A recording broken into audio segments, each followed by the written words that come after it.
సుదీర్ఘ న్యాయ పోరాటం తర్వాత ఉదయపూర్ ఫైల్స్ థియేటర్ లో రిలీజ్ అయింది. ఈ క్రైమ్ థ్రిల్లర్ కు మంచి రెస్పాన్స్ వస్తుంది. ఇలాంటి గ్రిప్పింగ్ క్రైమ్ థ్రిల్లర్ ను చూడాలనుకుంటే ఓటీటీలో ఈ లిస్ట్ పై ఒక లుక్ వేయండి. లుక్ వేసే ముందు వీడియోని ఒక లైక్ చేసి సబ్స్క్రైబ్ చేసుకోండి. ఎట్టకేలకు crime thriller Udaipur files theatre లో రిలీజ్ అయింది. కన్హయ్య లాల్ టైలర్ మర్డర్ కేసులో నిందితుల్లో ఒకరైన మహమ్మద్ జావేద్ దాఖలు చేసిన అప్పీల్ కారణంగా విడుదలపై స్టే పడింది. అయితే ఢిల్లీ హైకోర్టు ఈ అప్పీల్ ను కొట్టివేసింది. 2025 ఆగస్టు 8న ఈ సినిమా రిలీజ్ అయింది. ప్రేక్షకులు విమర్శకుల నుండి మిశ్రమ స్పందన వచ్చింది.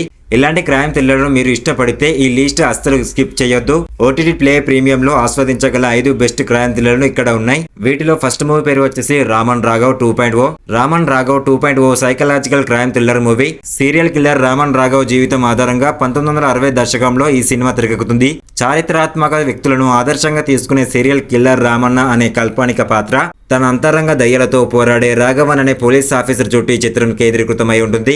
దీని ఓటీటీలో చూడొచ్చు. నెట్ఫ్లిక్స్ G5 లో ఉంది. తర్వాత సిరీస్ వచ్చేసి ఉండేకి. మనాలిలో డాన్సర్ హత్యకు గురి కావడంతో చీకటి మలుపు తిరిగిన క్రైమ్ థ్రిల్లర్ వెబ్ సిరీస్ ఉండేకి. అధికారం అవినీతితో ఒక ప్రభావవంతమైన కుటుంబం నేరాన్ని కప్పిపుచ్చుకోవడానికి ఎంత దూరం వెళ్తుంది అనే ఇతివృత్తాలతో ఈ సిరీస్ సాగుతుంది. ఇది సోనీ లివ్ ఓటీటీలో స్ట్రీమింగ్ అవుతుంది. తర్వాత వచ్చేసి ది కాశ్మీర్ ఫైల్స్. 1990 సంవత్సరంలో కాశ్మీర్ పండిట్ల నిష్క్రమణను చూపించే crime drama the Kashmir files. ఈ చిత్రంలో JNUలో విద్యార్థి అయిన కృష్ణ పండిట్ మొదట్లో వలసను తిరస్కరించే ఒక ప్రొఫెసర్ మాటలతో ప్రభావితమవుతాడు. కానీ తర్వాత అతని కుటుంబ విషాద గతం గురించి సత్యాన్ని కనుగొంటాడు. ఇది G5 ఓటీటీలో స్ట్రీమింగ్ అవుతుంది. తర్వాత మూవీ పేరు వచ్చేసి రేఖా చిత్రం. దశాబ్దాల నాటి ఓ హత్య కేసును దర్యాప్తు చేసే ఓ పోలీస్ అధికారిపై ఈ సినిమా దృష్టి సారించింది. ఇందులో CI వివేక్ గోపీనాథ్ పాత్రలో ఆసిఫ్ అలీ ఖాన్ నటిస్తున్నారు.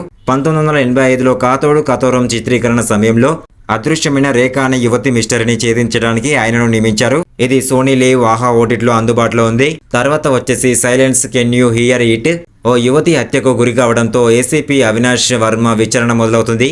ఏసీపీ వర్మగా మనోజ్ బాజ్పేయి, ప్రాచీ దేశాయ్, అర్జున్ మథుర్ నటించారు.